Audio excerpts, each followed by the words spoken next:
Good afternoon, everyone. My name is Catherine Huffman, and I'm the Executive Director of the Square One Project at the Columbia University Justice Lab. It is my great pleasure to welcome all of you to the final gathering of Square One's fourth Roundtable on the Future of Justice Policy.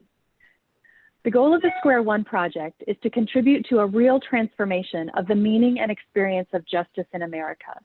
We're working together to reconceive how we respond to violence, poverty, and the many other social problems that emerge from our unique American brand of deep racial inequality, problems that we typically respond to with the tools of punishment and enforcement, problems that are not just decades but centuries old. At Square One, we have the privilege of working with a huge and growing network of what is now hundreds of activists, academics, policymakers, practitioners in many fields, advocates, artists, faith leaders, and more, to start with a clean slate at a new Square One and imagine a policy framework that relies less on the tools of traditional punishment and enforcement and more on equitable access to and engagement with healing, healthy and safe civic life, and a thriving democracy. The incredible group of people who are joining us today are part of the fourth of 5 Square One Roundtable convenings that have been taking place since 2018, each one digging in on a different aspect of these large questions. Our gatherings began 2 years ago in Durham, North Carolina, with an examination of our country's history of racial and economic inequity and its relevance to foundational justice reform.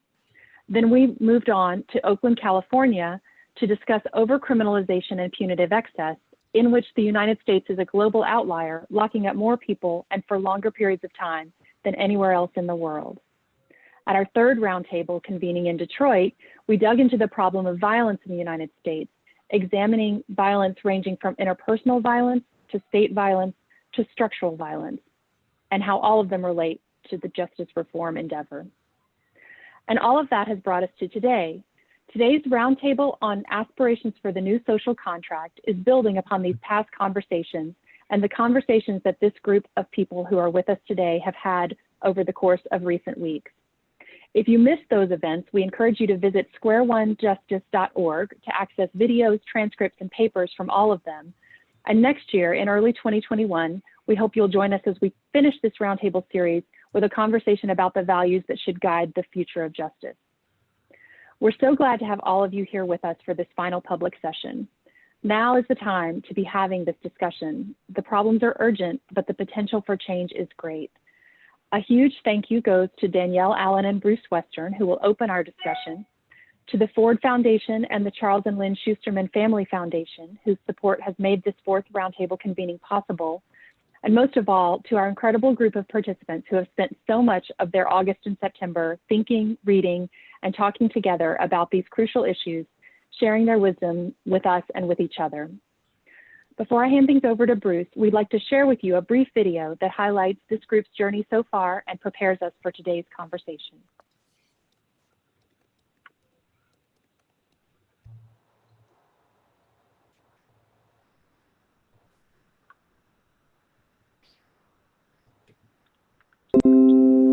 I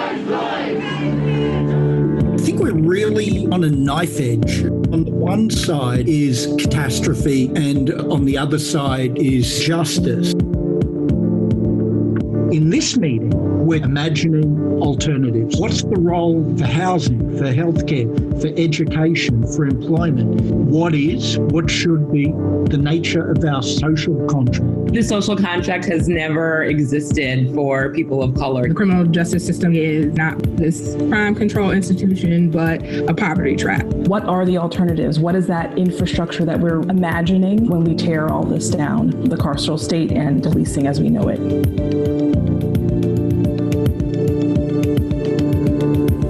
Major social change usually is prompted by catastrophes, by wars, by depressions, by pandemics. This is a moment where we're right on the edge of either an important change for the better or a reaction for the worse. worse. Future political conversations and policy conversations are really going to have to no longer put us in different boxes, like this is the healthcare policy box, this is the criminal justice policy box, this is the educational policy box. We're a cube, we're not a box. COVID-19 has laid bare anti-Blackness in the health system. It just has never felt more dire and more urgent. The eviction crisis that is about to hit LA will be the largest mass displacement in the history of the region since indigenous genocide and dispossession. These are some of the issues that we have been navigating since 1492. We have answers and solution. I know my history, and I know people of color, I know women of color, I know people in the margins are always the one that shift this paradigm. I know we'll do it again. I recognize how much work needs to be done for us to be the country that we need to be. We need to have a reckoning with our history, and the first step towards any kind of major transformation is going to be all of us coming together, coming back to square one, and imagining a different kind of system.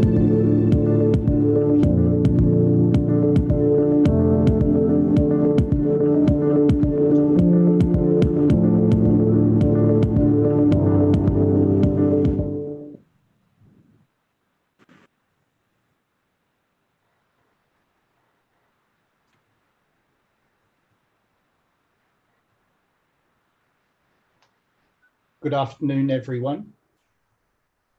My name is Bruce Weston. I'm a member of the Square One project. We're going to begin today's Square One Roundtable by talking with Danielle Allen. Danielle is the James Bryant Conant University Professor at Harvard, and she directs the Edmund J. Safra Center for Ethics at Harvard. So as a country, we're facing a health crisis, an economic crisis, a political crisis. We have a sense that all of these things are related right now. And I think Danielle has done as much as anyone over the last 6 months to connect the dots and propose real solutions. We'll be talking about her roundtable paper in just a minute. But to get the ball rolling, I want to turn to current events. And as we all know, a social movement is rising up to protest police brutality and stake a claim for racial justice right now. In Portland, Oregon, we've seen cases of extreme violence around the protests. One counter-protester was shot dead, and the suspect in that case was himself shot dead by police. Speaking about the shooter who was killed by police, President Trump says, this guy was a violent criminal and the US Marshals killed him. And I'll tell you something, that's the way it has to be. There has to be retribution when you have a crime like this. Attorney General Bill Barr appeared to agree. The Attorney General said the tracking down of a dangerous fugitive, admitted Antifa member, and suspected murderer is a significant accomplishment in the ongoing effort to restore law and order to Portland and other cities. So when we talk about justice, I think we often assume a commitment to the rule of law. We're governed by rules, not men. We stand as equal citizens before the law. And the progressive side of politics has a kind of a love-hate relationship with the rule of law. It's an ideal, but it's often disappointed in practice. But it seems to me that we really need the rule of law right now, not as an ideal, but as a reality in order to make change. Danielle, welcome to the Square One Roundtable. And I want to jump right into the deep end here. And I want to ask you, what's the status of the rule of law today? Can law and our democratic institution, principles of equal citizenship, are they up to the task of creating a more just society right now?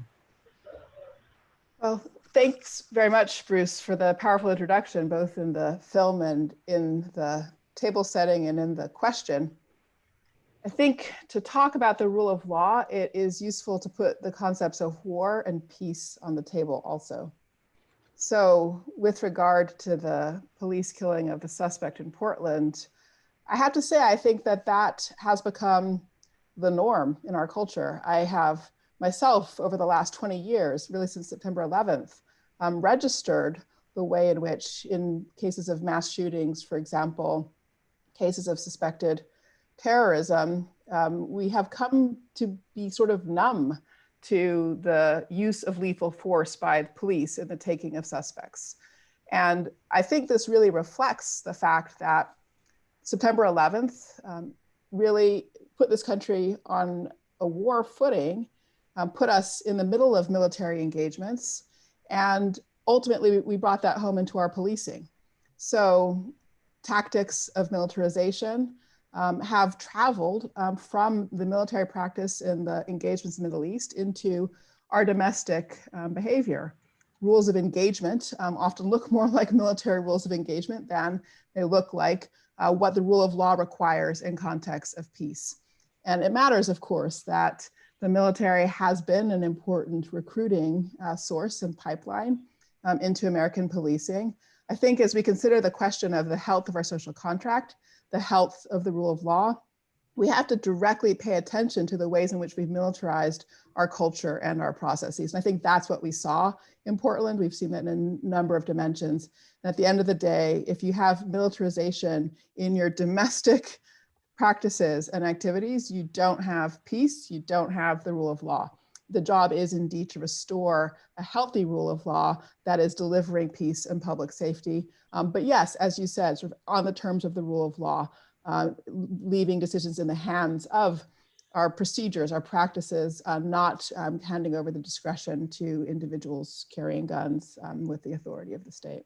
Yeah, yeah. I mean, it's such an interesting analysis. I often think that the project of justice reform right now needs a domestic peace movement and an internal peace movement in which the value of nonviolence is elevated not as a political tactic, but as something that we should aspire to in the quality of our civic life. Well, I agree. And I mean, I think that's true across the board. So in other words, I think the call for nonviolence and protest is, there is also a need for de-escalation in the use of force in policing. So in other words, the call for peaceful tactics applies both to the process of protest, also to the process of pursuing public safety. I think it's not accidental that the African American Mayors Association is tackling police reform themselves by articulating, as they call it, a peace pact. I think they've put their finger on the concept that should be at the heart of our efforts for transformation. Yeah, yeah. Let's pivot to your wonderful paper, your contribution to the Roundtable program. So let's begin. Could you tell us something about the paper? Sure. I mean, in fact, I think this conversation has set it up perfectly. The paper is ultimately about peace, and it is about the problem of lodging principles of war in the heart of your society. So the paper starts from acknowledging that the right and fair administration of justice is the backbone for legitimacy in every healthy society. And we are overdue for building right and fair approaches to the administration of justice in this country. And I don't need to tell you the many ways in which we fail, from the magnitude of incarceration to the racial disparities and the impacts of policing and arrest and the intersection of all of these questions with matters of health in communities of color in particular. So the problems are legion. People have been raising the questions for years. And there are numerous reforms cascading through the landscape, yet somehow we don't seem to coalesce all the specific reforms into a consolidated effort that achieves a paradigm change. So the question is, well, what then do we need to achieve that consolidation? And my suggestion is that we need an overarching principle that can give us shared purpose in pursuing reform so that we can amplify each other's efforts. And the shared principle I propose is something called the principle of association. But to make sense of that principle, I have to be clear about what it's replacing. It's replacing what I identify as the principle of alienation. This is also, you could call it the war principle that we were just talking about. When we look at the problems in our criminal justice system, we do often start by analyzing the problem of systemic racism, and that is a fundamental feature of what we are all experiencing. Yet in the paper, I want to argue that systemic racism is actually parasitic on an older, deeper principle of punishment that continues to operate in our society, though it's no longer reasonable or in any way health-bringing. And that old ancient principle is what I call the principle of alienation. So I explain the history of that principle a little bit.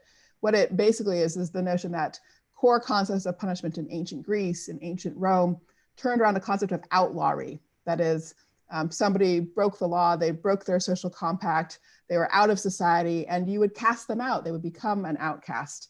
And this sounds horrible. It sounds full of the terror of penalty, and indeed, to an extent, it is.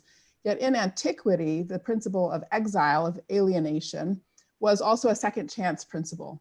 So the principle delivered healing to the community at home because the person at the heart of a relational problem was gone. So victims were healed, the society was healed, but that wrongdoer had also the chance to go someplace else and establish a new life. So although they were alienated from the community from which they came, they did have a chance to establish themselves on a new footing. So that principle of alienation defined penalty all the way up until the middle of the 19th century. So if you think about the United Kingdom's use of Australia for a penal colony, for example, that was the principle of alienation operating literally until about 1865.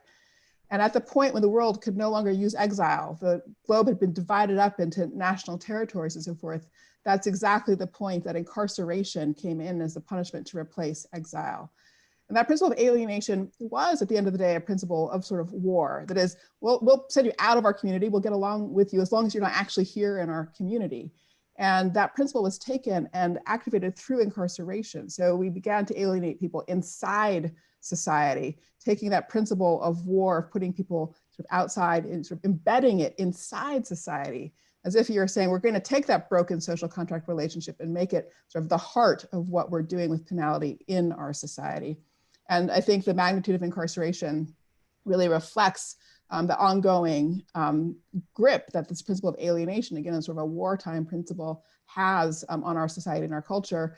And then, of course, systems of racism and racial domination are also practices and patterns that set people out, that other them, that put them aside. And so the two converged in a really powerful system of alienation. So this, I believe, is what we have to replace. And my argument is that we replace it with the principle of association.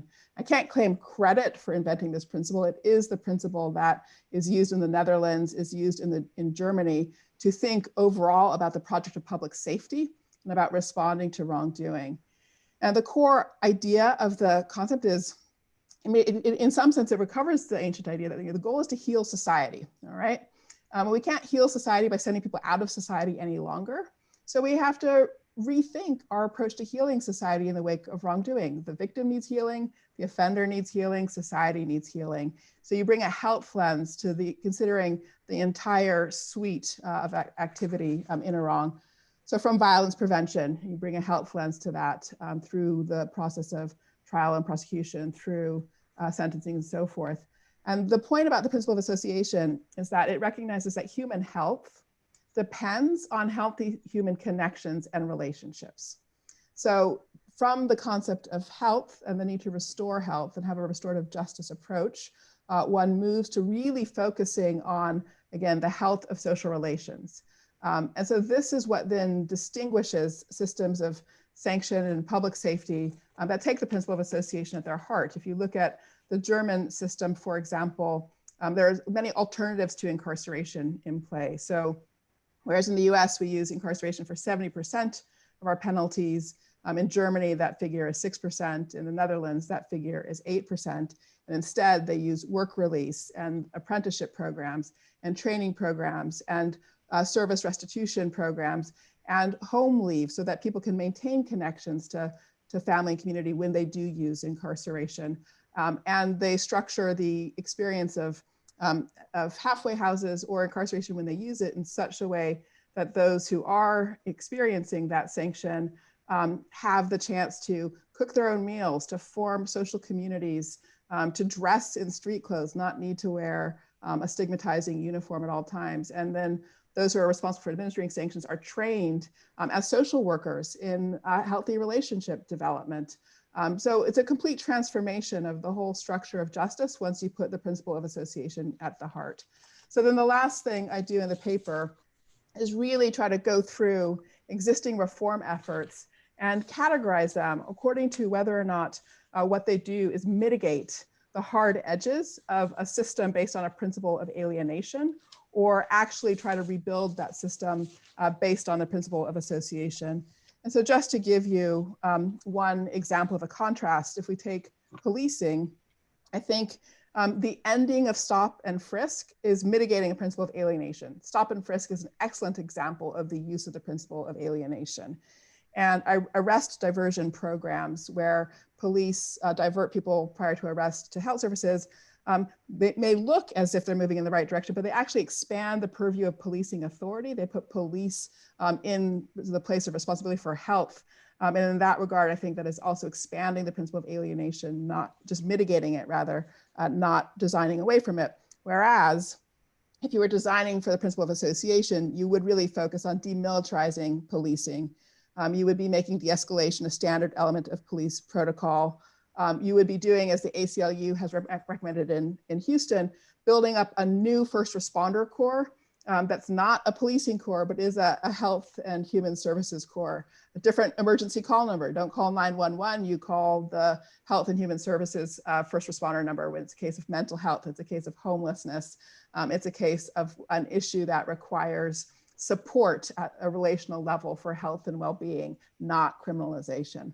So I hope that gives a sense of the paper as a whole. I really look forward to the discussion of the principle of association, whether it helps to categorize potential reforms in this way, and whether people think that we can achieve a sort of overarching shared vision of the direction we're trying to go as a way of trying to coalesce our reform efforts and, in fact, finally achieve that tipping point that permits a paradigm change in how we approach the administration of justice. That's great. That's great. I mean, I love the paper, and I love just the intellectual design of it, in part, in which you reach back to antiquity and analytically try and understand our foundational democratic institutions and draw the lessons for what we're dealing with at the moment. The principle of association, I feel, over the previous roundtable meetings, we've in different ways, we've talked about similar ideas, and the principle of association was very resonant for me. I feel like we've talked about shared humanity and social solidarity and the importance of healing and restoration as core functions of justice, and the idea of the social contract itself as an aspirational idea, as a normative value, I think, is captures a similar sentiment to the principle of association. But then in these earlier conversations, I feel like we're also talking a lot about the real conditions on the ground in which the criminal justice system is operating, and a centuries-long history of virulent racism, very deep and very harsh poverty in the United States. And in my mind, they present challenges, really fundamental challenges to promoting the principle of association. What do you think? Are there preconditions? Are there social preconditions for this project of this associational project to develop? How should we think about that? So I guess there are two things I would want to say about that. So it's not that I think that, say, the economic realm or the realm of education is sort of a precondition to our achieving this in the realm of justice. It's rather that I think the principle of association should be operative across all of these domains of policy.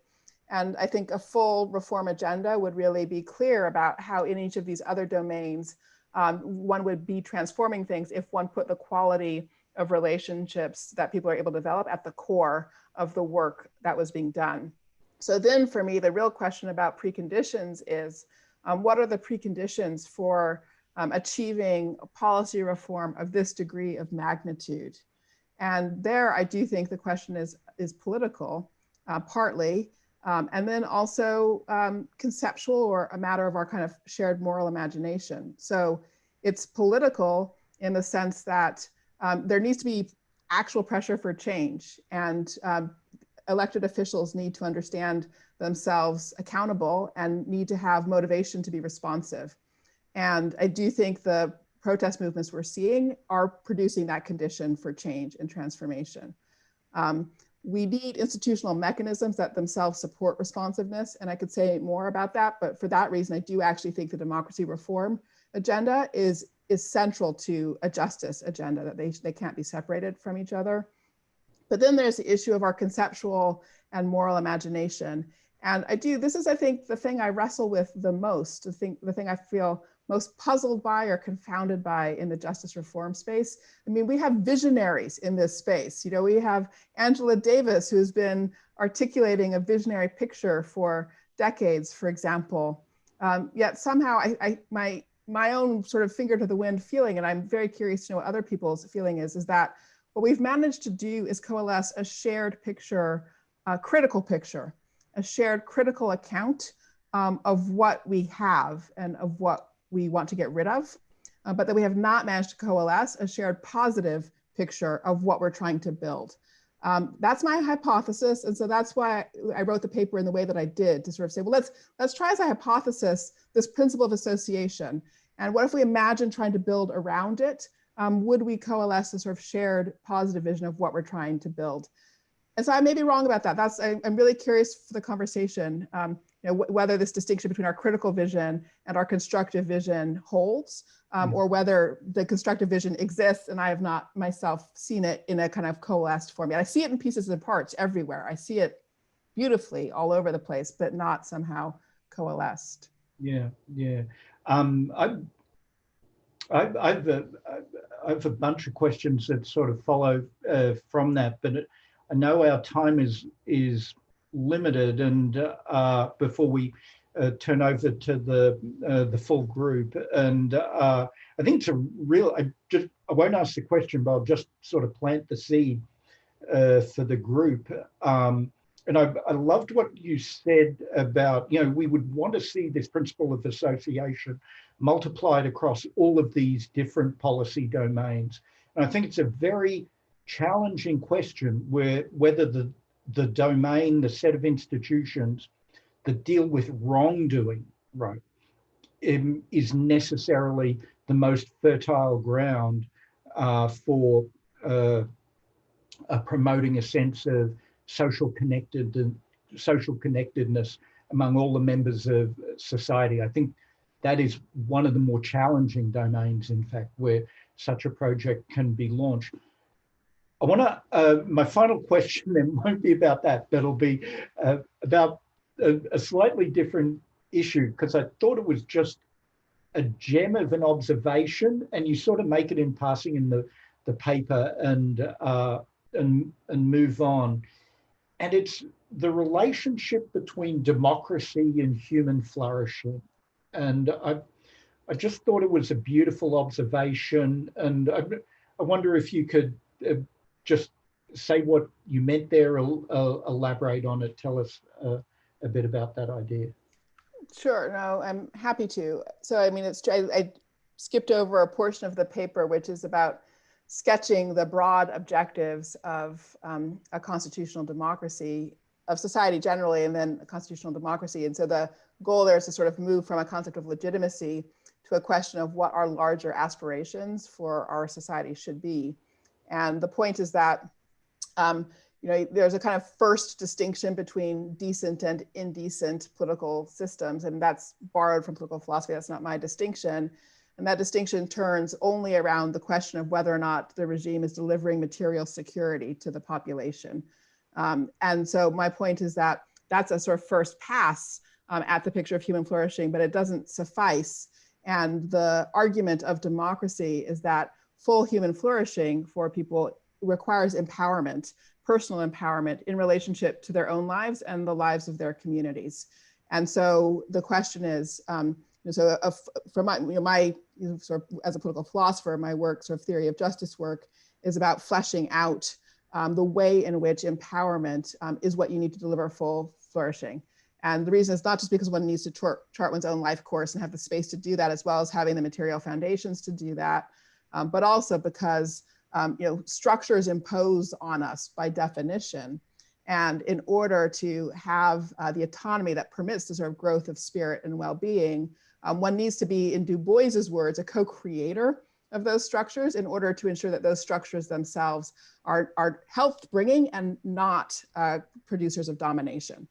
So one needs that control at the level of sort of structural decision-making as a part of achieving full human flourishing. Yeah, beautiful, beautiful. I feel there's a lot of eagerness around the roundtable, our virtual roundtable, to jump into this conversation. This was just a great way to kick off our final event, Danielle, and I'll now hand it over to my good friend and colleague, Jeremy Travis, to open up the conversation to the whole group. Great, thank you so much, Bruce, and a big thanks to you, Danielle, for this paper, which is so perfect at the end of our time together on this roundtable on reimagining the social contract. You've elevated our discussion already. I can feel it, and you've helped us tie together some loose ends, and it's also this wonderful challenge to us to take on your hypothesis about whether there is a new vision emerging beyond critique. And so we are going to open up the floor for discussion within this group. You all know, since we've done this before, what to do, which is to, on the Zoom function, raise your hands. And Jorge has already got in first in the queue, which says that he's eager to ask a question. And you know that if you have to talk because you just have to, you'll find your way to exercise the insistent wave exception to the queue. As we do always, we'll ask first for people who have what we'll call clarifying questions for Danielle. If there's something you didn't quite get, in order for the discussion to be well-grounded, you want her to clarify that. So that's hopefully a short question and a short answer. But then we'll open it up to a general discussion. We'll ask Danielle to sort of sit back. She can come in at the end of this time together to help us understand how she heard this reaction to her paper.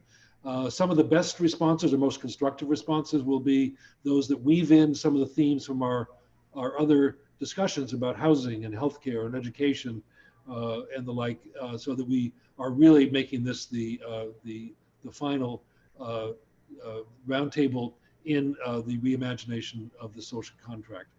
I will also say to those people who are observing in the cyberspace that you have a way to get into this discussion, which is to pose a question through our YouTube channel. We'll leave 10 or 15 minutes or so at the end of our time together before we wrap up, where the Square One team will consolidate some of those questions to put them to the group. And then, of course, I will ask Danielle for some of her final observations. So that's the plan. And as I said, we've done this before, and I look forward to the discussion. So, Jorge, you were first in by your early insistence that you had something you wanted to ask Danielle. So these are clarifying questions, please. And if it's not a clarifying question, Jorge, you'll hold off. Thank you for that. So who has a clarifying question? That's the first category here. Heather, yes? Okay. Heather is the first in with a clarifying question, and then we'll see if there are others. Thank you, Danielle. Really enjoyed your paper. Just a clarifying question in terms of how you feel the principle of association relates or doesn't relate to like principles of restorative justice. Thanks. Question. No, that's. Oh, sorry. Am I supposed to wait? No, you do. Yeah. Okay. Yeah. No, it is a version of restorative justice without any question. So I absolutely am building on that tradition. And I think the reason I wanted to call out the principle of association as a way of really capturing what's at the core of that is because I think it really, it makes the link between health and sociality, which I think you don't get to with restorative justice. With restorative justice, one focuses really on the specific place where the offense happened and the need for restoration there. Whereas I think the principle of association is saying something very deep about the relationship between social ties and social relations and health. And that's what I wanted to call out. Great. Final call for any clarifying questions before we open it up. Okay, seeing none. Jorge, you have a way to get the conversation started, triggered in part by Danielle's paper, but wherever you want to take it, go ahead. No, it would be totally on our paper. Thank you so much, Dr. Allen, for your paper. It so much clarified and shed light on a lot of the things that I've actually thought about. To be more specific, I've given a lot of thought to the rites of passage theory, right? How it relates to individuals who've been incarcerated, right? And of course, the tripartite foundation, the separation, liminality, and incorporation. And I've always thought that, of course, I met Shad Maruna, and in the context of studying his book, Reentry as a Rite of Passage, and he talks a lot about the status degradation ceremonies, of course, right? Where we all stand before the judge, and the judge says, you are hereby remanded to the custody of the Texas Department of Criminal Justice. In my case, you stand before the panoply of the power of the state. And then you go in, of course, and you assume the identity, the sort of status, right? That you know you'll get out someday. You might be human, and there is nothing at all, no ceremony whatsoever to welcome you back into society. And that is a lifelong process, pretty well, right? You hear people sometimes say, oh, well, any sentence is a life sentence, and in a way it is because of the way that we are ostracized. One of the things that he recommends, of course, is some sort of ceremonies of return. So I do want to comment on your thing about shared positives. That process has been so perverted that in many states, many people coming out of prison, or many people with just a criminal conviction, are prevented from associating with other individuals who are on supervision under the penalty of incarceration. This is real. 2 years ago, there were 64,000 people incarcerated for technical violations, many of those just hanging out with someone else with a criminal history. I would like to know if you have thought of, or anyone else here has thought of, all of the studies that I see on what works or whatever focus on the needs, on the negatives associated with being released and what this person did not have. I've yet to see a study looking at the positives of the 70% of individuals who get out and stay out. Have they been able to create those ceremonies for themselves? Have they been able to somehow find a way to find that positive within themselves? Because this is difficult work. I've been out 12 years and I still struggle. I struggle quite a bit with substance abuse. I struggle quite a bit with PTSD. And this is real. The idea that I am someone other, that no matter the position I achieve in this society, I am always going to be that person that's consigned to a cage for 27 years. So I would like to know if y'all have actually thought of that. Thank you. So let's get another couple other questions into the mix and then ask Danielle to respond to them. And she asked to be called Danielle in the chat box. I'll just say that. I appreciate the modesty. Others who want to join in here. Jorge, any conversation that starts by citing Shad Maruna is a good one from my point of view. Chaz, go ahead. Yeah, I think this is always very interesting to me when we talk about healing for people that cause harm, right? And I think that's something that you highlighted that I think is very important. Yes, we want to make sure that the victims of quote unquote crime and harm are taken care of, but we also have to understand that the people that cause the harm also deserve the right to be healed as well. And I think, and maybe I have a question for you or for the group, is like how do we get this mass mobilization around the idea that like literally like one crime is not greater than the other, right? Like when we talk about criminal justice reform now, at least in Texas, I don't know what people are doing around the country, but I know in Texas, you know, we may decrim marijuana, you know, by a certain amount. We may like, you know, loosen the reins on certain non-violent offenses, right? But when it comes to violent offenses, when it comes to sexual assault offenses, those still seem to be areas for society that we haven't quite been able to just to let that tension go, if that makes sense, right? I'll give you a prime example, and by no means am I like advocating for this group of people, but people that commit heinous crimes against kids, you know, they have a very, very difficult situation when it comes to finding housing, right? Because they can't live so far in certain proximity with them. So it's just like how do we make sure, or is it even possible to make sure we can include everybody in that process, right? Are in your opinion, is there some crimes that these people are not, right? Like they're not afforded the right to return, right? It's like exile forever, right? Like go to space. You cannot go to the next county over or the next state and be redeemed. Because, and maybe this is my own, which is uncommon for a Capricorn, right? We're not typically optimistic people. But I still believe that that we can get to a point to where we see the humanity in all, and that includes the people that causes the most harm, right? Yeah. And by all means, for the people watching, I'm not advocating that, you know, yeah. But you're articulating a stress test for the principle of association. I think that's right. Yeah. And you know, Bruce had different stress tests in terms of poverty and race, but you know, these principles have to undergo stress tests, and that's what you're doing so perfectly. So the queue now is Kima, and then David, Garland, Aisha, and Aswad.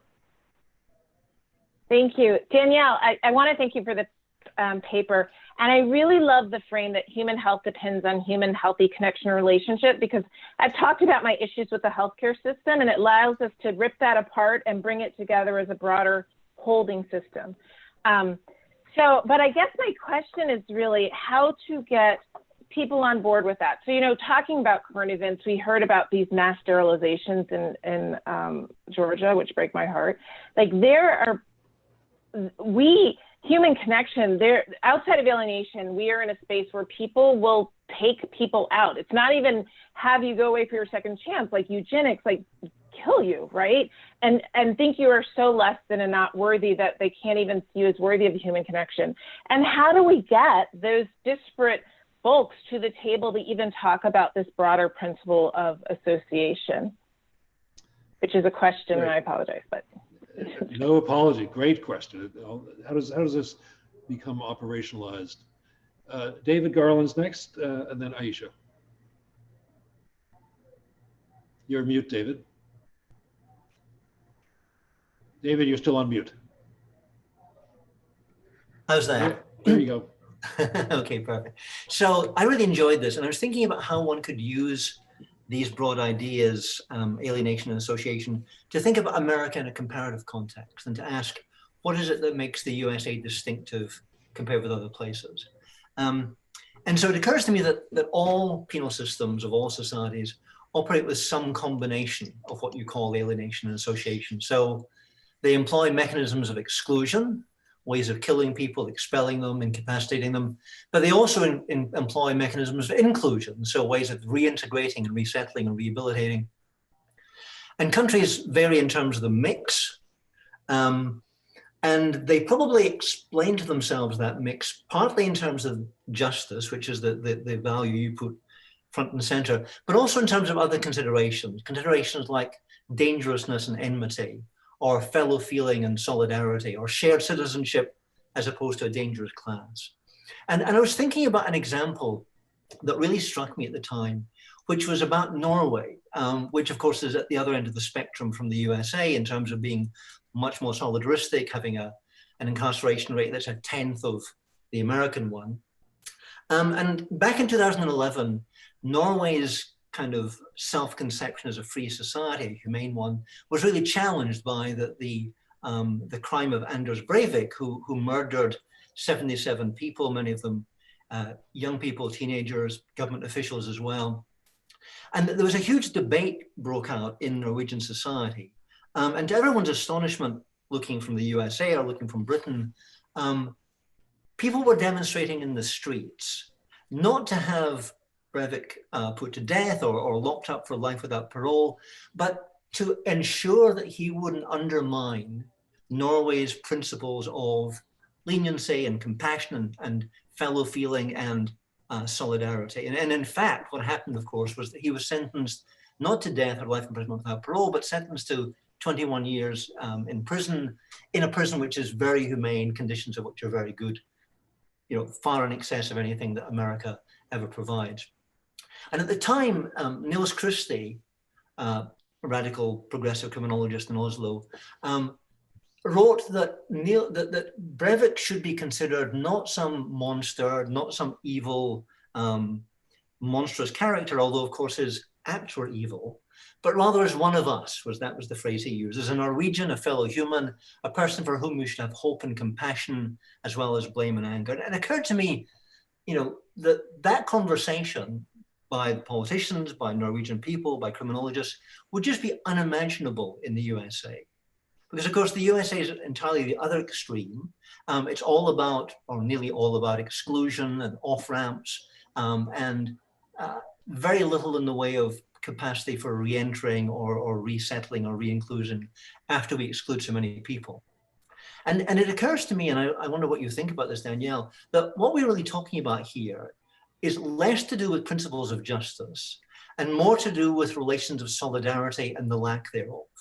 I mean, basically, what characterizes criminal justice in this country is the same as what characterizes, you know, our social policy more generally, our welfare state, such as it is more generally, which is to say a real lack of fellow feeling that stretches across racial or ethnic or religious or regional divides.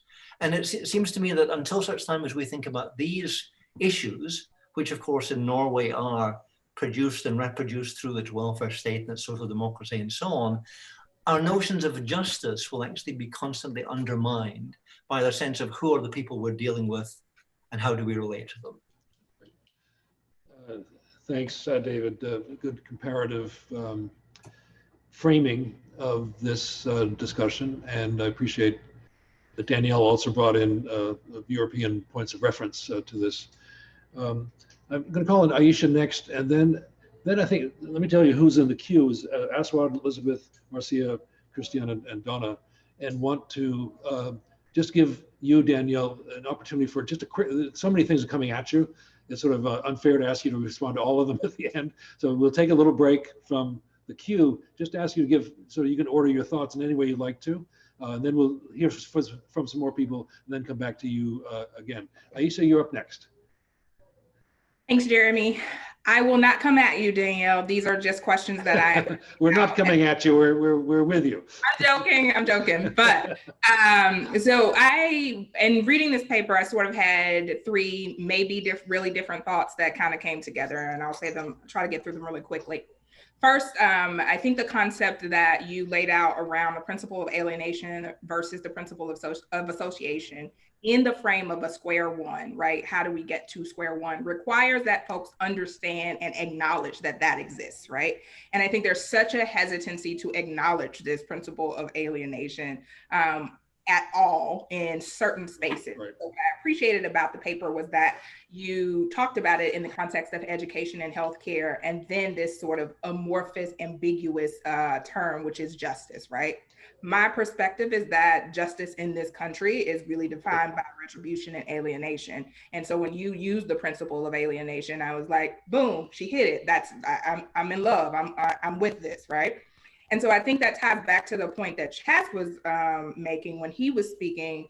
All of that presumes a fundamental or asks a fundamental question about how we see the world. And I think as a country, we have accepted that there are good people and there are bad people in a lot of ways. It's an oversimplified approach. And so when Chaz asked the question about are there different crimes that we sort of just alienate, I think that ties back to who we determine is redeemable. Who do we determine is good, inherently good, and inherently bad, so worth the work or worthy of justice?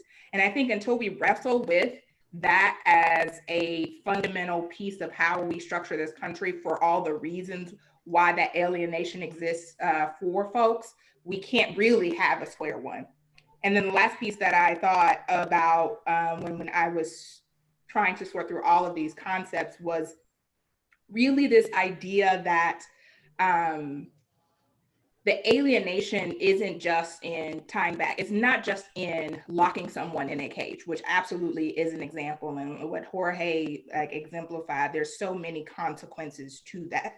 But every social structure in our country, there's an element of this principle of alienation and this principle of association. And so when we talk about sort of the recurring theme, when we talk about going to square one, you cannot, I don't think you can do those separately, right? And you have to embrace and identify that this is a real concept in all of those areas before you even begin to come up with a plan to address it. Don't have the solutions, but I just wanted to say I really had a lot of thoughts and my brain is spinning. Yeah, great. Well, we're all having that experience, Aisha. Thank you for naming it.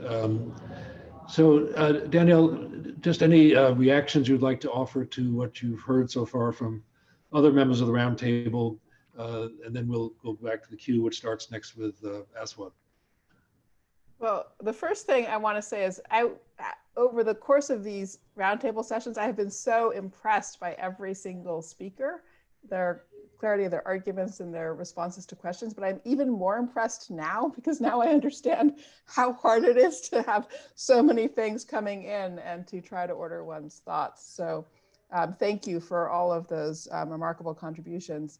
I do think there is a really important through line all the way through the questions, which is about solidarity. And going back to Jorge's question, I mean, there is the issue of reentry rituals that give people back solidarity, but I would also say there's the question of throughout the entire system of penalty, what would it look like for the rituals of a trial to in fact express solidarity, right? I mean, how would we redesign that organizational practice to in fact embody solidarity? And I mean, I think the hard question you're all asking is something like this. Okay, Danielle, it's all well and good to go institution by institution and sketch out what a solidaristic organizational redesign would look like. And it's great that we have some examples in Norway and Germany that we can draw on to help us sketch those.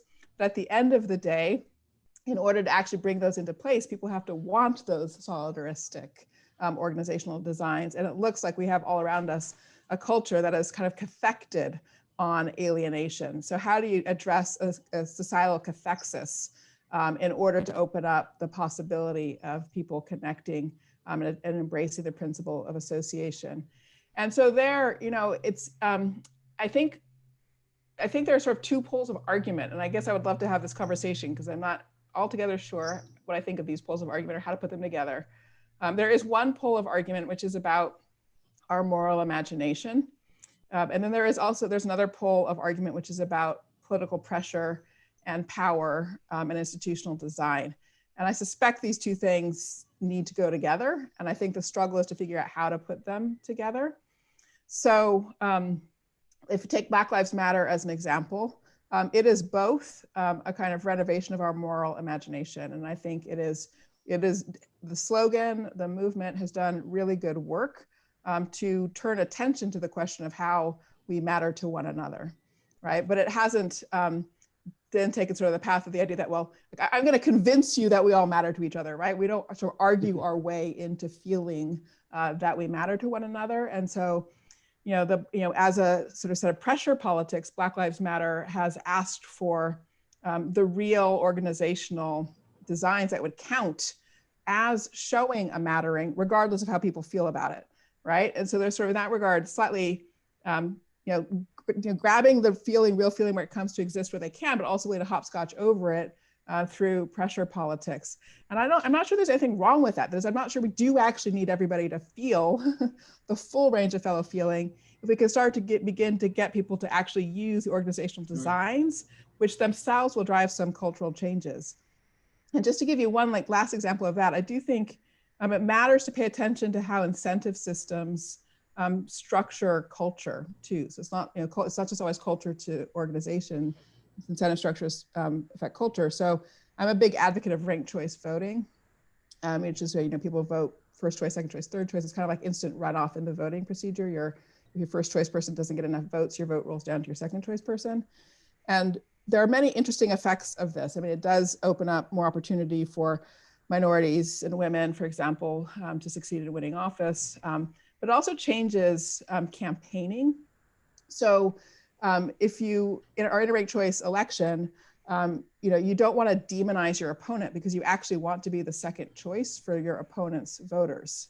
And so actually the campaigning becomes a more positive, proactive space of seeking solutions and not demonizing people, right? Like nobody, goes out and says, let's have ranked choice voting so we can change our culture. But actually that little mechanism, incentive structure change, does have a cultural impact.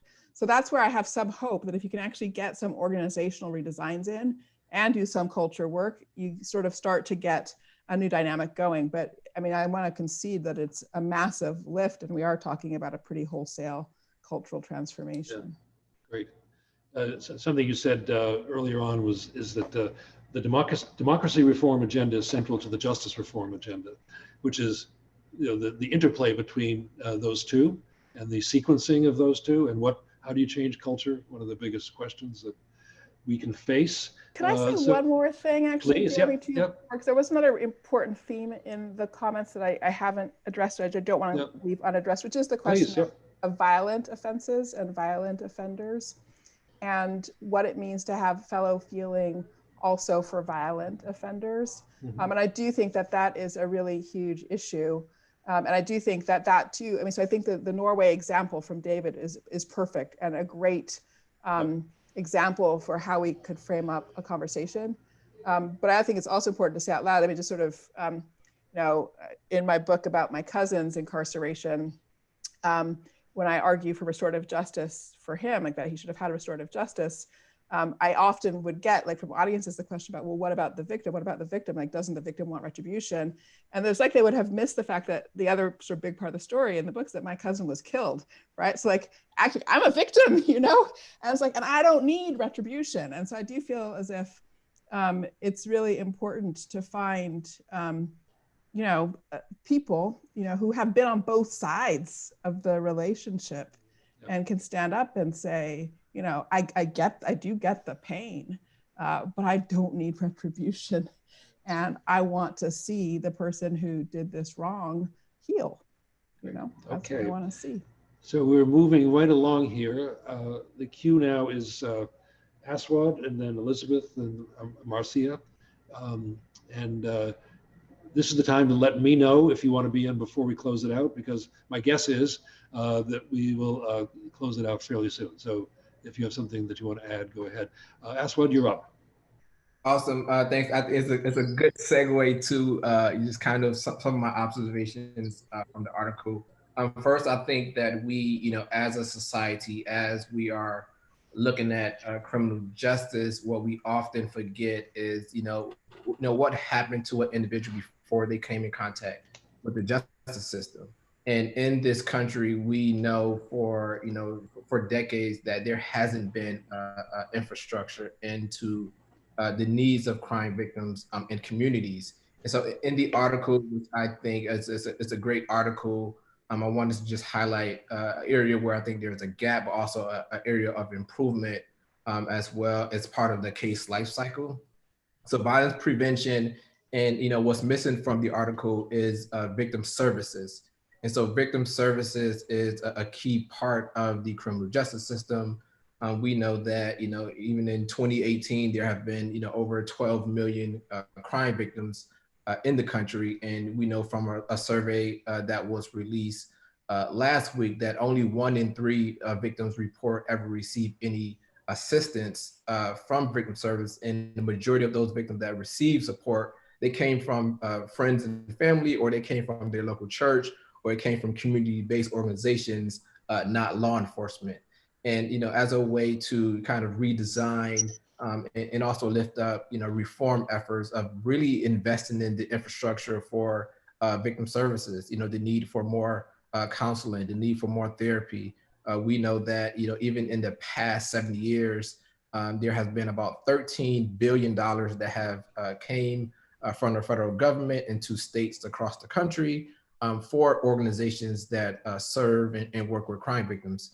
We know that, especially from the work that I've been doing across the country, that majority of community-based organizations haven't even heard of those funding opportunities. And also, this is a federal grant, so you think of those organizations, that are on the front lines to violence, the violence intervention groups, don't have a grant writer to go after a federal grant. And so, being able to really invest in victim services that really address the mental health treatment that survivors need. Also, you think about housing relocation. So I would love to see the importance of that in the article of, really bucketing out victim services. Great. Thanks, Aswad. Liz? Hi, everyone. Danielle, thank you so much for this paper. It has been such a treat for me to be able to sit here with you at this roundtable for these past few months. So thank you for your contributions and for your work. In some ways, picking up on what Aswad was just saying about federal grants, this probably won't come as a surprise to my fellow roundtable participants who read my work on this, and anybody out there who's familiar with my work. I was really interested in your comments at the end about federalism. And I want, all of us to think about, in returning to square one, what should the role of the federal government be? Danielle, I agree with you that in privileging the principle of association, which we should, that it needs to be a ground up effort. And that perhaps as we're reimagining criminal justice, and as, if we're starting from square one, the square one should not be at the top, but should be at the bottom. At the same time, I guess, what then, where does that leave us with the federal government, perhaps beyond giving resources to groups and to states and local governments? In thinking about the federal government's role historically, we can't just throw it out, in part because it has been so central to dismantling various forms of racial oppression, and that it has a track record of abolition. So of course it took federal action to end slavery, federal interventions to help secure the successes of Reconstruction, from Black education, independent institutions, businesses, desegregation, affirmative action. But then it's also true that every time these, following each of these interventions, when citizenship rights are extended, we get usually new forms of repression, new criminal laws, new forms of confinement, new segregationist and exclusionary regimes. So, on the one hand, it's clear that the federal government might be really important in bringing about a kind of structural intervention. And, it did on the other side, right, with the rise of the carceral state, the security surveillance state beginning in the 1960s. And the federal government has also, in the realm of crime control, demonstrated that it can implement some of these local programs nationally in really successful ways, depending on your measure of success, right? So it takes, zero tolerance, broken windows, these kinds of policing programs from New York and Chicago, and then implements them nationally in the 1994 crime bill. Many of you know all this. I guess this is just to encourage us all to think about, yes, these are, I think, the vision that many of us have been talking about over these past few weeks, and that your paper points to, Danielle, is that, true meaningful change is going to come from the ground up. But then what is the role of the national state, and what is the role of state and local governments? Right now, so much of the most promising and progressive programs and visions for a different kind of approach to justice and public safety, are not coming from state programs. They're coming from grassroots organizations. So moving forward, what is the role of the state in that? So we have a queue that has 7 people on it. Do the math. We want to be done with this section in maybe 15, 18 minutes. And we want to give Danielle time to respond briefly. So just, you hear what I'm saying? Just as succinct as you can be with the points you want to make, so we can get up. There's the 9th person. We get one more in and get one more session in before we come back to Danielle. So next we have Marcia, then Christiane, then Donna, then Courtney, and then there are others after that. But let's hear from Marcia. Good afternoon, everyone. Danielle, thank you so much for your presentation and the opportunity to read your paper, which was brilliant. As I was reading it and listening to you today, it really made me think a lot about settler colonialism and the way in which the terminology we're using really made me think a lot about who was this justice, quote unquote, justice system developed for? Whose benefit was it for? At its most early onset in this hemisphere. And I don't stay just with the United States, because to stay with just the United States, we remove a whole group of people that have moved into the United States whose history starts before 1600. And so I start with the whole, this whole continent. And I think a lot about sort of this individualism versus collectivism, because when you think about the early onset of this justice system, it had very strong Puritan values that were contrary to the original peoples, the First Nations values around community and collectivism as opposed to individualism. So if someone committed some level of offense, it wasn't considered as an individual offense. It was what is happening in our collective that is allowing for this to happen. And the way in which it was responded to was in a collective response, as opposed to an individual. We're going to get you and we're going to put you here. So, there wasn't prisons, there wasn't cages for our peoples. And exile was the absolute last resort. There were a lot of other things that were done prior to exile. And so it made me really consider all of those things, especially as we think about this notion of, innovation and what is the imagination, for our new way of doing things. And there's just really beautiful ways in which our tribal nations are responding. They have really, a lot of nations developed the Western approach, unfortunately, but others, especially with the elders, have come back to restoring their traditional approaches, which are absolutely beautiful. Right. And so there's a way in which we need to remember that there are ways in which we need and want to respond, especially communities that are leaning more towards tradition, and that we need to look at those approaches as well as maybe outside approaches. But collectively, there are ways in which there's rich ways of responding to how do we want to imagine our justice systems. And last but not least, it's this locus of responsibility is in this country still left with an individual for an offense, as opposed to what is the collective community response to individuals committing offenses. And it makes me think about how OJJDP, federal government, goes to nations and consults with them before even designing how to respond. They're the only ones that they go to consult with before even coming up with designs of how to spend money and such. And I'm thinking to myself, wow, that's really beautiful. How come that doesn't happen all over this country? That they actually consult with community before they even design these large appropriations. Anyway, those were a few thoughts. Thank you. Moving to Christiane, then Donna. Yeah, thank you. I really appreciate this paper and everybody's comments so far. It definitely inspired me to speak up. One thing that I definitely appreciate about the paper is showing the emphasis of how our culture is heavily influenced by the principle of alienation and how heavily ingrained that is, and how we use that as justification to continue to exploit and abuse, people, and also, push them into a category of second-class citizens.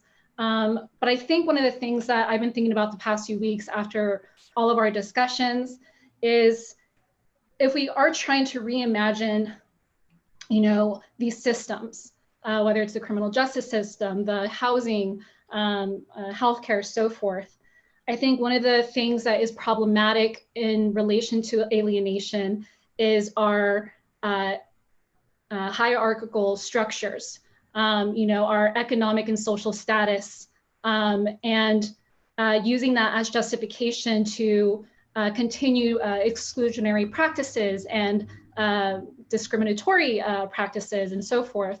I think that whatever new social contract we envision, we need to completely eliminate that social and economic structure as it currently exists and stop using it as justification of treating people less than and reducing them and dehumanizing them, because that is a huge part of the problem.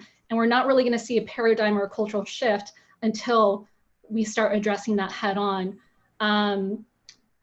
So I think I'll just leave it there briefly and short. I know there's a lot of other speakers, but I just wanted to emphasize that. But very, very helpful. Thank you, Christian. Donna? Yeah, so Danielle, I really, really love this framework of association. I think it's super powerful. It's consistent with the concerns of a lot of other scholars articulating the atrophy of our civic institutions and this connection between the power of association and justice and democratic reform has personally motivated me to devote decades to civic engagement, to community organizing, ultimately to run for my local school board.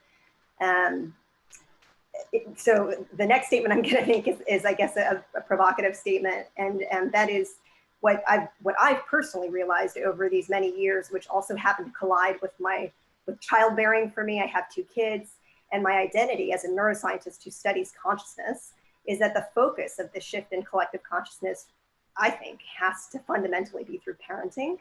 And the question is, I think for all of us, whether we're willing to admit that at some level, that's really actually crucial. And then how do we operationalize that? Yeah. Great, that gives us something to think about. Courtney is next, and then Deanna. Thank you, Danielle, for the paper. As everybody said, it's fantastic, lots to think about. I'm going to try not to repeat what other people were saying.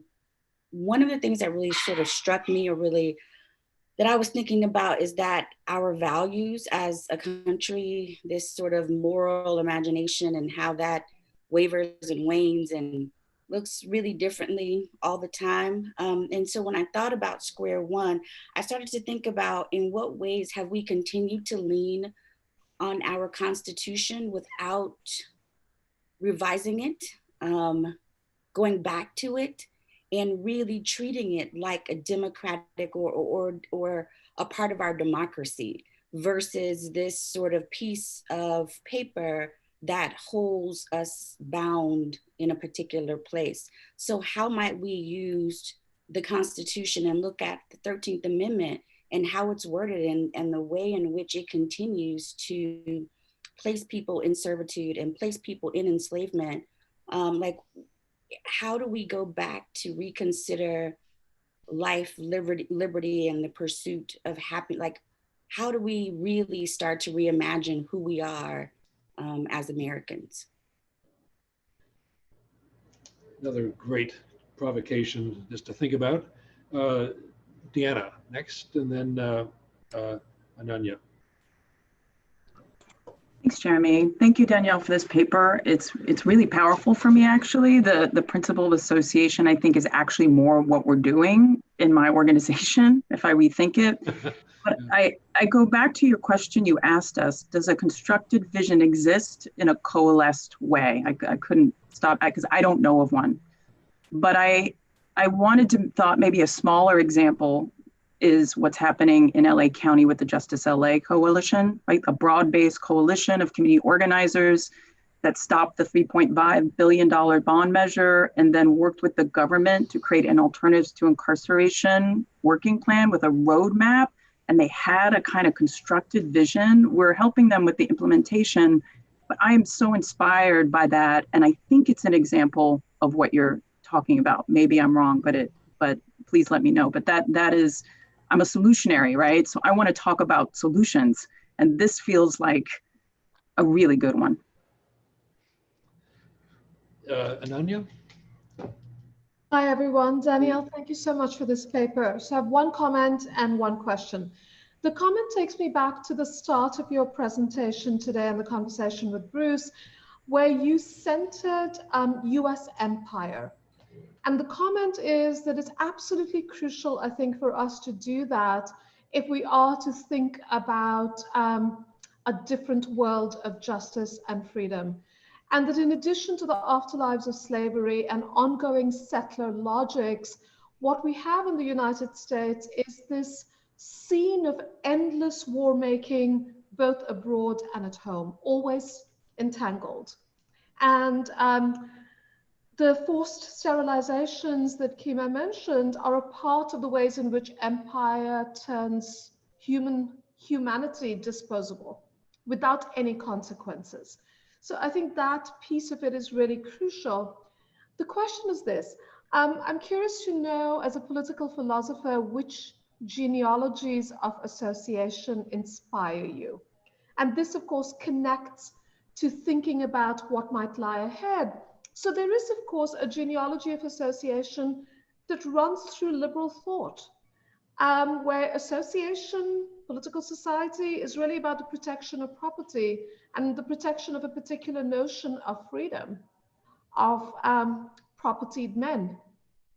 But there are also genealogies of association that run through abolitionist thought, what Du Bois would call abolition democracy, through Black fugitivity, through indigenous sovereignty and self-determination.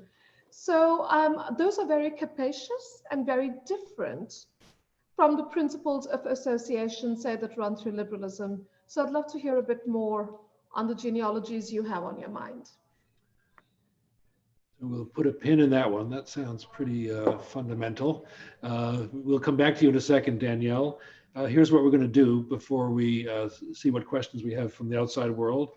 We're going to hear from Emily and Vivian and Linda, and then ask Danielle to, in whatever order you want to, say whatever you'd like to say in response to these observations. And then we're just going to leave you alone for the next year to write another paper, because you've gotten so much raw material here to work on in continuing this line of inquiry. Emily. Danielle, I think this is a beautiful paper, and for me really sparked a lot of ideas. And part of what I'm thinking about is that we are living kind of in a pandemic and COVID, where we actually are seeing kind of the numbers of people in jails go down, difference in kind of prison and jail populations, and also the inability for kind of our healthcare housing infrastructures to really support those that are coming home and remaining home. And so, for me, when I think about the conversations that we've been having and going to a square one in the table, which I felt was really helpful, really pragmatic, shows kind of what you mean by the principle of alienation and the principle of association. I would almost love to see a different column there of like, where do these other healthcare structures, social system structures, educational structures, they're part of this square one kind of notion of supporting a principle of association. And that to me seems like a critical piece that could be expanded upon.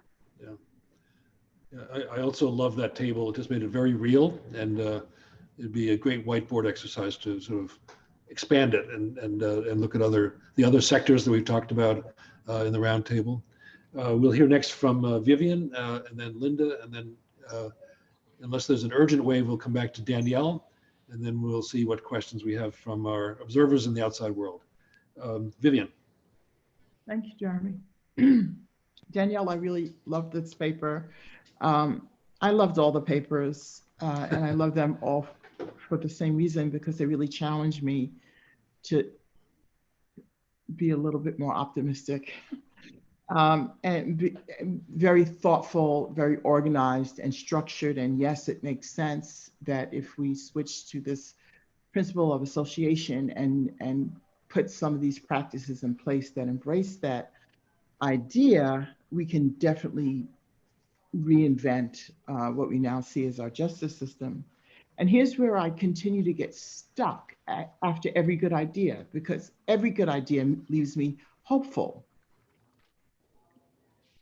And Ananya kind of hinted at this, is that in the midst of that hopefulness, I'm remembering that despite the connections to a world in which prisons were not the response to crime, when alienation and the ability to go somewhere else and restart a life, or exile to another place, all of these things existed before prisons. I understand all that. And I understand that the way society has occupied all of the territory have made another model necessary. But there are also things that made the very specific American model necessary.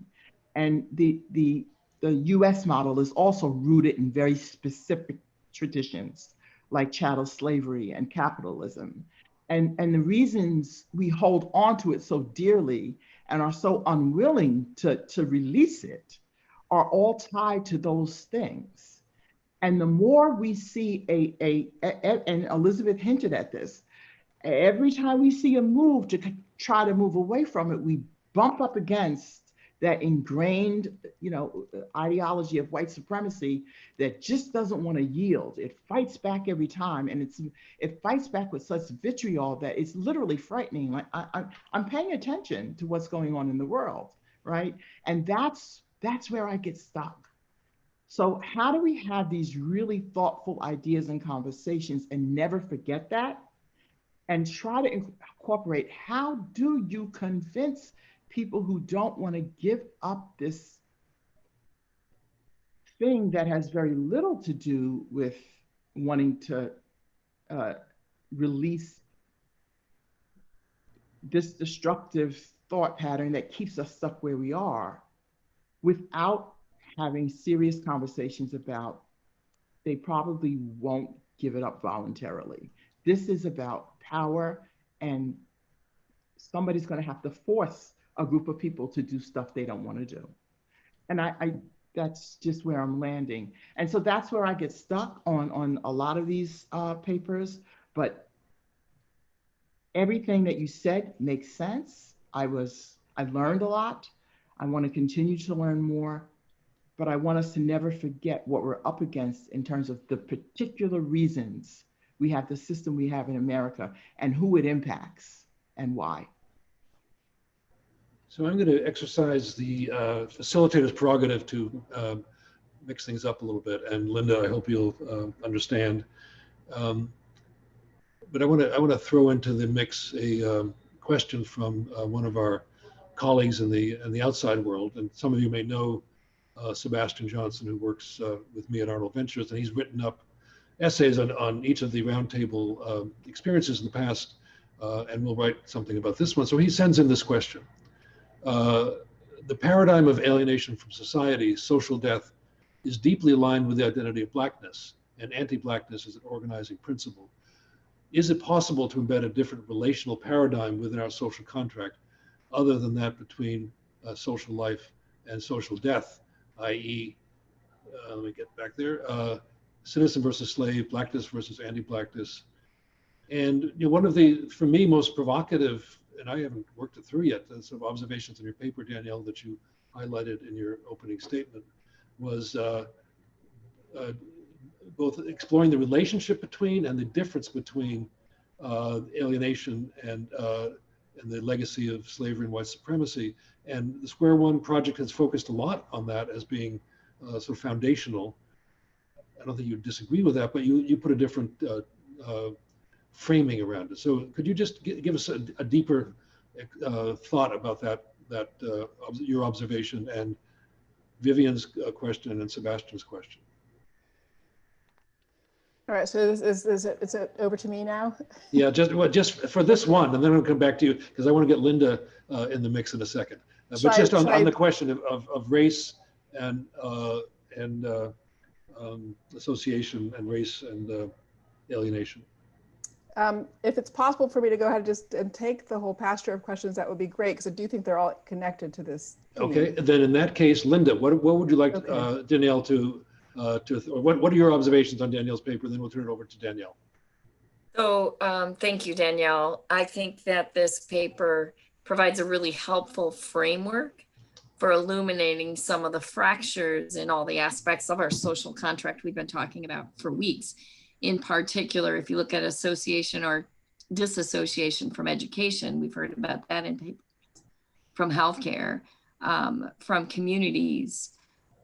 This allows us a really great way to have those tough conversations Vivian was talking about, related to the realities of inequity and inequitable treatment that have resulted in mass incarceration, whether you're talking about the overrepresentation of the mentally ill, people with addiction, races. I think it's a really helpful framework to talk about the degree of inclusion or association in those systems of various people or alienation from them. So it could be a helpful unifying framework for discussion related to the aspects of the social contract that impact justice, not just justice itself. Thank you. All right. So Danielle, the floor is yours, and then we'll have one more question from the outside world, but let's give you the chance to react to everything you've heard. Okay, no, this is really extraordinary, and I'm just so grateful to have you all as readers and to have your charitable and incredibly imaginative and powerful engagement with my arguments here. So I think to frame this response, I want to start by saying something about division of labor, roles, the different kinds of roles that are relevant to the work we're doing together. So to some extent, as I've been speaking, I've been using three different roles. There's the role of political philosopher, there's the role of policy developer, and then there's the role of, say, political strategist. I've used that role somewhat less than the other roles. And so I'm gonna kind of ring the changes on those three roles, because to some extent what we're talking about is how the different kinds of work fit together. So the role of a political philosopher, for example, is about getting back to our foundational concepts, giving us stuff to work with to rebuild. And then the role of the policy implementator is making it concrete or real. And then the political strategist is about how do you actually drive change in this mix. And the reason I'm gonna go in this way is because you know, on Ananya's question about genealogy is really a question about the work of the political philosopher. But the questions of race sort of start there because our philosophical traditions themselves are racially structured. And, you know, it's sometimes like a crazy thing to think that the kind of, you know, driving change in the world that we actually experience with racism as a real phenomenon has anything to do with the world of political philosophy, but actually I think they're deeply related. So because our, you know, our entire intellectual inheritance has structures of racial domination built into it. So at the end of the day, we actually need a new theory of justice. And I'm not alone in working on this. I'd also commend the work of Melvin Rogers to you, Charles Mills, others, but I have a co-edited book that's out this month called Difference Without Domination that I would commend to you. And I'm about to send to press a book called Justice by Means of Democracy, which is a theory of justice that, to Ananya's question, really is the vision coming out of what I tend to call the minoritarian perspective. So you sort of had the two genealogies. And yes, much of the vocabulary is the same as the vocabulary of liberalism. So there's a vocabulary of freedom, a vocabulary of empowerment, a vocabulary of rights, a vocabulary of equality, which falls out of liberalism in many ways, especially sort of neoliberal variants, a vocabulary of non-domination, which African-American theorists, indigenous theorists have kept alive all the way through the 19th and 20th centuries, but which fell out of Anglo-American liberalism. So we are in a moment where it's possible to reconstitute theory of justice around a non-domination concept, and that's what I and others are working on. And in some sense, the principle of association is articulating that. And so in these books, I mean, so I agree with everybody about the intersecting nature of these policy domains. And so there, there is a worked out vision around political economy and what it means to restructure political economy and what it means to restructure membership and immigration and migration and things like that to think about the global context. So now, but that's like a whole lot of stuff to put inside a conversation about justice reform, right? And that's sort of like too much, like there's already enough on everybody's plates. And so, you know, the luxury of being a political philosopher is that you can kind of travel at lightning speed across all of these domains and really imagine a kind of pretty thorough reworking of all of them. So that's where, from my point of view, to be a political philosopher, to do that honestly, you also have to be in the space of policy implementation, in the space of political strategy, in order to figure out, like at the, you know, what's the point in the spear that actually makes any of these things real, that starts to move these things in this direction. And so to Diana's point, yes, I think that roadmap from LA sounds fantastic. I really, really want to see it. And I would like to figure out, like, you know, how to build on from that, or, you know, what I could learn from that as a potential example. And then in sort of in the space of policy, you know, it's important to say that there too, you know, there are kind of fundamental renovations that we all collectively need. So we have let the concept of federalism be co-opted and given the meaning of let states do their own thing. I mean, that's not actually what the original intention was, whether one cares about original intentions or not. The relevant concept should be one of harmonization. So the real question is, like, what do we need the federal government to do? To Elizabeth's point, there have been places where the federal government has been critical for the egalitarian project. And the job is to like harmonize its role with what states are doing, what you need at the kind of county and local level. And so there's a group of us who are trying to imagine a different picture of federalism. And I think there's like a really basic thing that we like all know we need, but we don't actually kind of really coalesce on working on, which is just plain like consistent data across the whole country. Like we all know, like we can't get homicide clearance rates across the country. We can't actually figure out exactly who is being held where under what kinds of terms. We can't get consistent sort of data on policing across the entire country. Like that data problem is like the numero uno thing we need the federal government to solve. And from my point of view, we should be putting all our energy to driving that very specific policy change, because it would enable a lot of work at the state and local level if we could do that.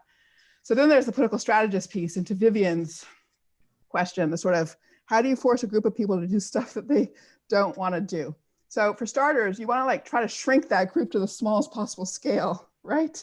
So that's where like the work of moral imagination and building movements and building solidarity and forming alliances is critical. Like the more the merrier. Like you got to get as many people on your side as absolutely possible, so that the folks who are going to have to be moved by new legal structures are the smallest number possible. And that's just politics. Like it is just doing the work. And so it is running for office. I loved the example from Donna, I think, is that right? You ran for office. You said the answer is parenting. I say the answer is running for office, people. Everybody in this conversation should be running for office. So that's how I would sort of put the pieces together. And so, you know, to the question about race, there is a vision, in fact, and that's what I was trying to describe, sort of group of political philosophers who are working on a picture of how we build a constitution that's around the principles of non-domination, how we build all these areas of social policy around the principle of non-domination. It comes out of the, you know, the genealogies that Ananya was pointing to. And we can deliver that, but in delivering it as a political project, frankly, at the end of the day. And it's not a silver bullet, and it's working across multiple dimensions simultaneously. So end of sermon. Yeah, excellent. So we have one more question that I'll throw out to the group. Came in from one of our observers, which is, how do we think, we just talked about running for office. We are in a political moment where there are things happening in our country that is very hard to, obviously, to predict the outcome of the election, but heightened attention to political participation. So how do we, and you can help us here, Danielle, sort of think about the exercise of the franchise as being a form of association, and particularly the decision by our state, and to take a point that Aisha made, I think it was Aisha, about in the 13th Amendment, to diminish the status of certain of us in terms of their ability to exercise political power. And I'm very mindful of the 11th Circuit decision to disenfranchise many in Florida who have not paid their fines and fees. I was on the phone today with our executive session member, Darrell Atkinson, about his victory in North Carolina. we hope will stick to reverse some of the actions by that state to remove people from the franchise. But here we are. I'd just like everybody to anybody wants to jump in to think about how does this principle of association fit with Danielle's observation that democracy and democratic reform is central to justice reform, and the mobilization that is envisioned under that.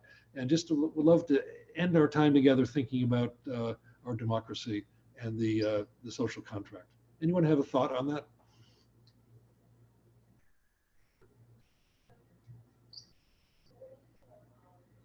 Aisha? Hate to be the person to end it, but I was just in a different session or discussion yesterday with someone who does work in sort of like bipartisan, allying, and I was thinking to myself, "Ooh, that seems like a terrible job," and that's on a personal level. And then I really spent all night thinking about how that's the prerequisite for this conversation is right. What Vivian was just saying about, and what Danielle was saying about shrinking that number.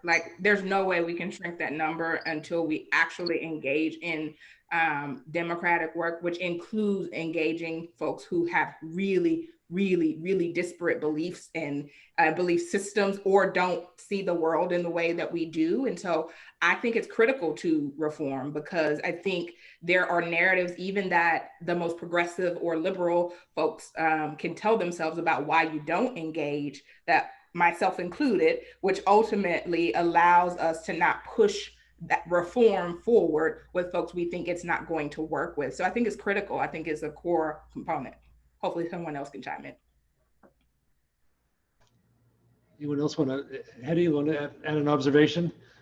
Yeah, I mean, I also think the discussion of health was really compelling to me in the essay, and I think could be a way that we could have some buy-in, Aisha, potentially. I mean, at least from a health demographer's perspective, millionaires in other countries, ones that David Garland mentioned, are way healthier than millionaires here. There's something about living here. There's something about the way that we interact and work together or do not work together that's hurting us all. I'm not saying that's the best way, that's the only way to get at some strategizing, but I think once people recognize that no one is safe, no one is healthy in the way things are set up, that we could have some movement in some of those conversations, even if it's for selfish reasons. So what does the mobilization look like? Christiane?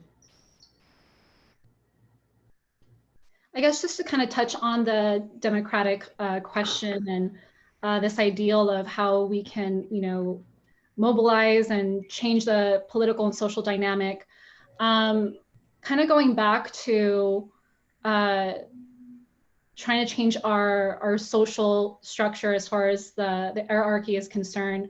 I think, well, number one, we definitely need to change the campaign financing aspect and make that more equitable and more inclusive, especially for people that don't have the resources and the means and the connections, the lucrative connections that could give them a leg up in any sort of political race.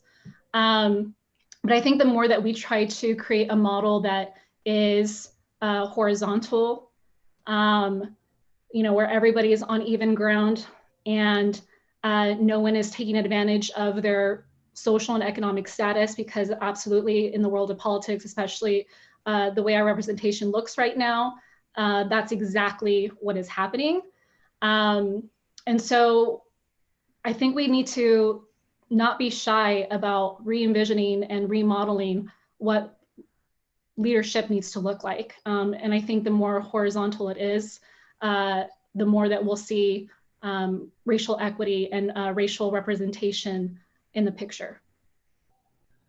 So the square one ambition is that the ideas that we generate at the roundtable and through the executive session resonate in the larger American public, so that there's a change in thinking, a change in language, a change in perspective, but ultimately that things change and that power shifts, and that the way we organize ourselves to respond when something goes wrong in society, in communities and families with individuals, that there is there's a different way, better way, healthier way, just way of organizing that response that will look totally different from what we have now.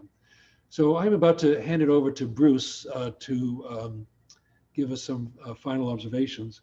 But I first want to just on a personal level thank Danielle first and foremost. And I think we're all deeply, deeply indebted to you, Danielle. This paper was the perfect, I'll say it one more time, perfect ending to our time together. You have helped us. We talk about the tapestry we're weaving. There it is. We can turn it around, feel it. There's some missing pieces, of course. But the only problem was I had to write at the beginning of this. I was thinking all this week. I wish I could have written it after I've already said papers. we're giving you a free time to now expand it into your next book. But it was really helped us in so many ways to integrate these ideas. The second thing I want to say is just a thank you to all of the members of the Roundtable for being so generous with your participation and your thoughts and your openness.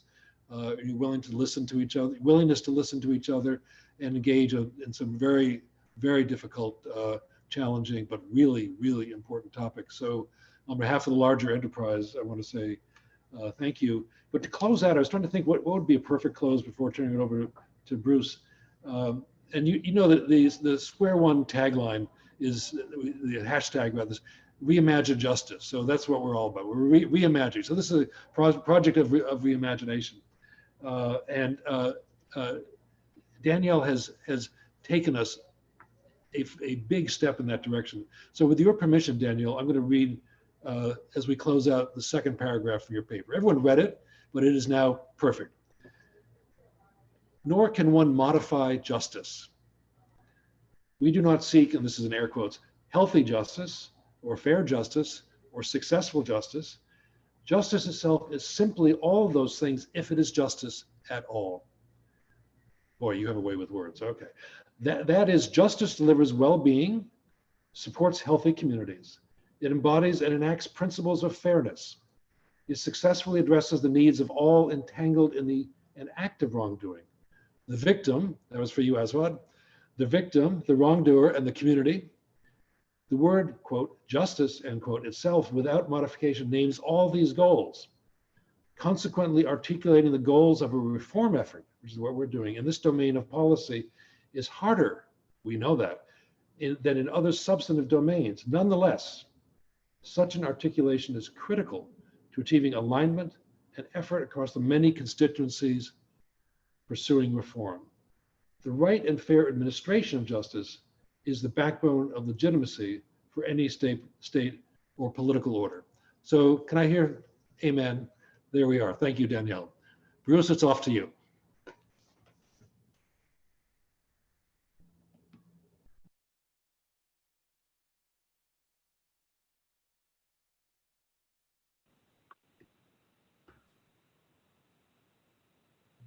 Bruce, you're muted.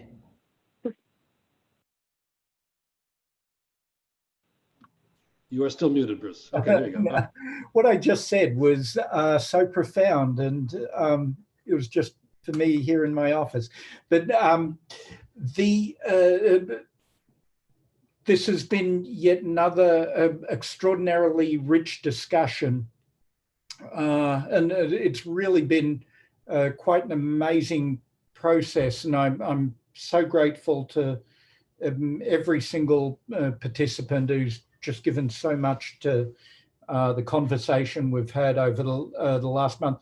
Do you guys all remember back to our first meeting where really the question on the table, I think Jeremy posed this question as we did our introductions, and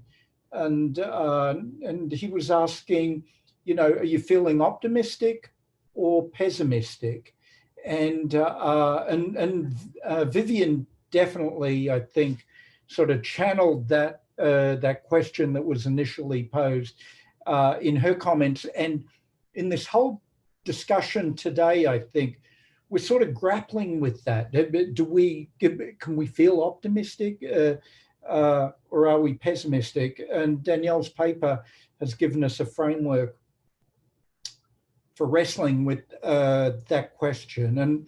And in this whole discussion, there are three major themes that I want to pick out.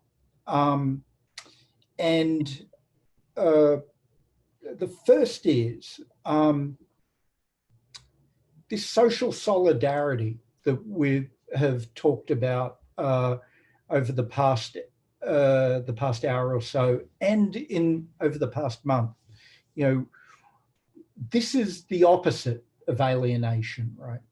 This social connectedness, and I think we got to be really thoughtful and intentional about what this is. We got to be really specific about what this social solidarity is, because we're asking a political process, and we're asking our institutions to create it. And so what is it? And I think people spoke to this in a very specific way. What is this social solidarity? And David gave us the Norwegian example.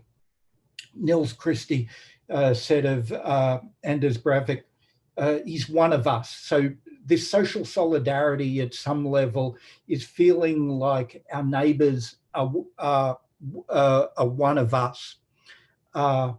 Aisha spoke about redeemability, right? If our neighbors are redeemable, if they do something harmful and yet we can imagine their redemption, then they're part of our community. That's a way of thinking about them being part of our community.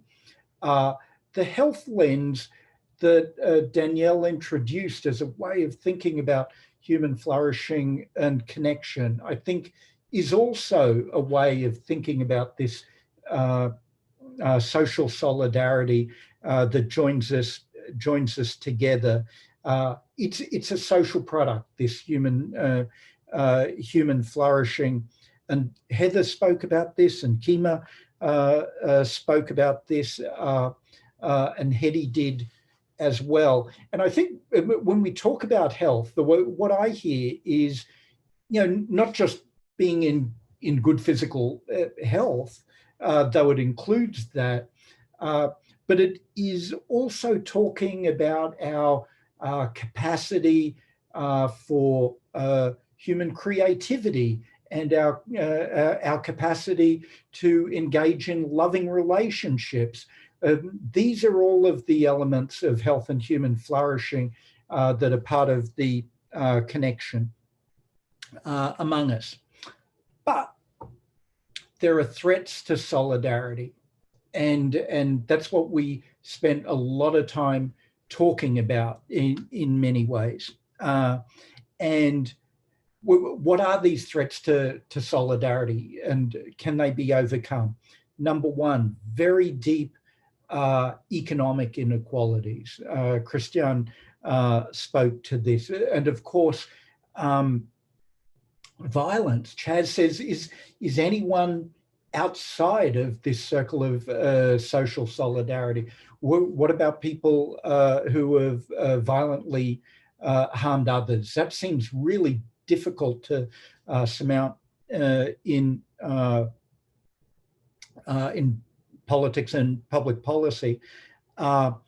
And Courtney, I hear Courtney to be saying, well, what about, you know, history, you know, a long history of racial exclusion and injustice that is institutionalized, manifest today in our Constitution.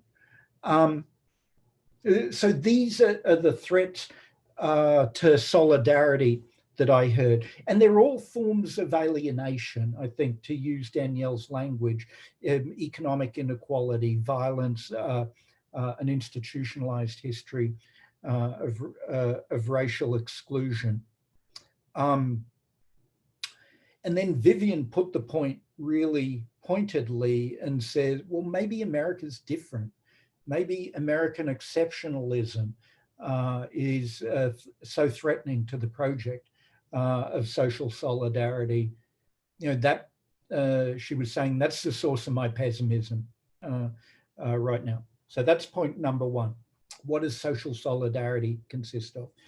Point number two, how do you build it? And we spoke about that, and Danielle provided two answers off the bat. Organization, there's a political process, and there's a cultural project, this shared moral imagination.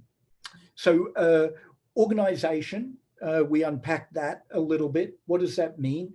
It means protest. It means people going to the streets. Meaningful change comes from the ground up, is what Elizabeth said. But we also heard the importance of running for office. We also heard the importance of voting. And as a tactical matter, we heard from Vivian and Courtney and Danielle the importance of shrinking this disagreeable, irresolute fraction to the smallest number possible. That's part of the political process too. What about this shared moral imagination, this cultural project? It consists of many things, and the general thing I'm trying to get across here is that at some level we're having a fairly abstract discussion, but we can point to real examples on the ground of concrete instances of the things that we hope can promote justice. This shared moral imagination sounds like this abstract cultural project, but I heard that, you know, it's as concrete as a federal data system in which there's national data on case clearance rates. It's coordination between different levels of state, federal, and local policy making.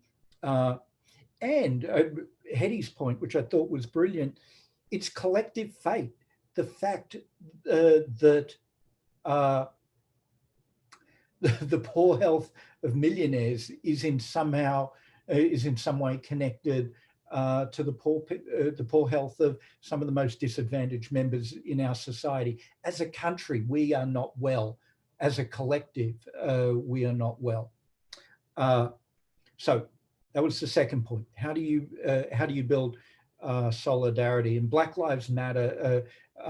Danielle pointed to Black Lives Matter as operating at many of these, operating successfully at many of these levels. Third point, the institutions themselves. What are these institutions that promote association and overcome alienation? And we heard a bunch of concrete examples of that. And I was reminded of David Garland's, in our very first meeting, I think it was, account of the European welfare states, right? That our criminal justice system is embedded in a larger political economy. And the European welfare states strike me as an institutional representation of this social solidarity that we're striving towards. But a bunch of concrete examples came up in our conversation. Solidaristic institutions attend to healing, right? As Wad said, these solidaristic institutions attend to the healing of victims, and that has to be core to the function of this new kind of institutional landscape that we're imagining right now. Jorge said they should encompass ceremonies of reintegration, right?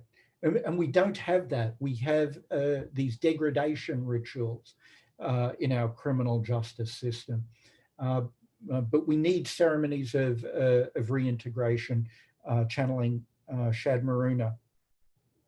Deanna said Justice LA, you know, where the goal there was to replace the jail with alternatives to incarceration, to replace the project of alienation with the project of solidarity. So all of these three things, what does solidarity consist of? How do you build it? What do the institutions look like? These are all elements of a virtuous circle, right? There isn't a sequence of events where first you organize and then, first you have patterns of solidarity and you build on those to organize, and then you make these institutions. All of these things are interconnected. And I think that's something that we created.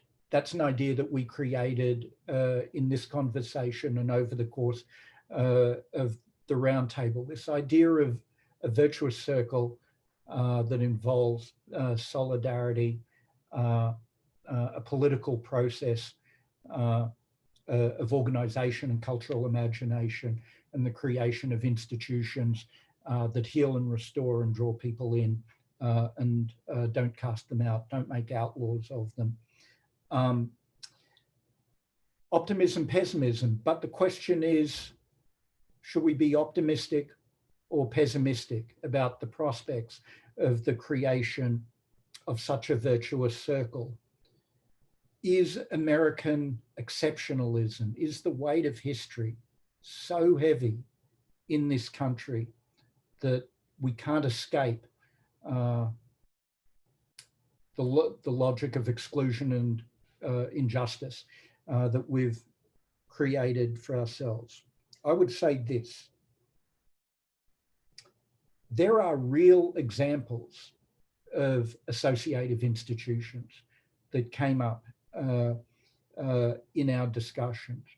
There are real examples of organization that's happening right now that's seeking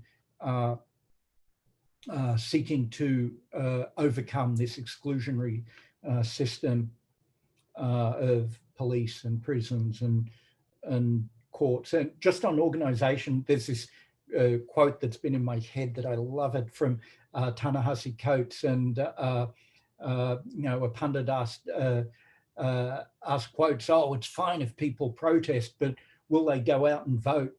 And Ta-Nehisi says, well, the question for me is, like, it's fine if people vote, but will they go out and protest? And in a way, I think that's the political question that we're working through right now. But there is real organization, and there are real examples of social solidarity.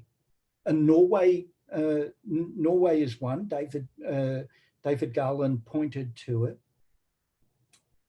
But Norway's a long way away, and it's a very small country. So are we trapped by history? There have been moments of dramatic change in this country that have been precipitated by civil war, by depression, by massive social mobilization. And I feel like we're in a period that is potentially characterized by dramatic change. And that's an open question. And we all have a measure of agency in our relationship to that question.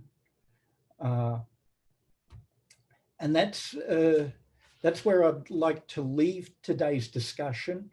Oh boy, I mean, if we were in person, we would retire to the hotel bar right now, and we would hash this out for the next 4 hours. I feel just so grateful and connected to all of you to be a part of this process at what I think is a historic time. I'm just very, very grateful, very, very grateful indeed. I want to thank the audience that is watching the live stream. People can be part of the discussion on there. They can go to the Square One website, become involved in the next roundtable. I want to thank the whole Square One team. Suki McMahon has just been the genius organizer and leader of this whole process. So I thank Suki. Catherine Huffman, the executive director of Square One, has been extraordinary.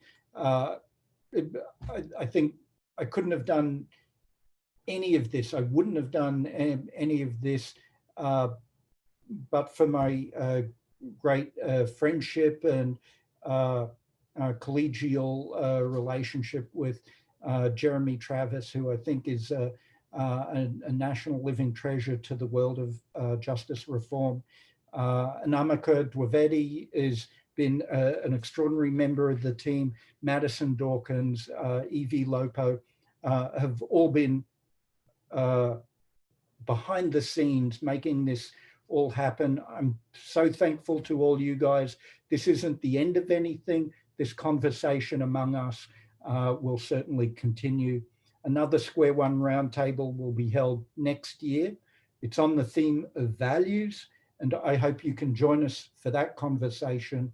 So with that, good night.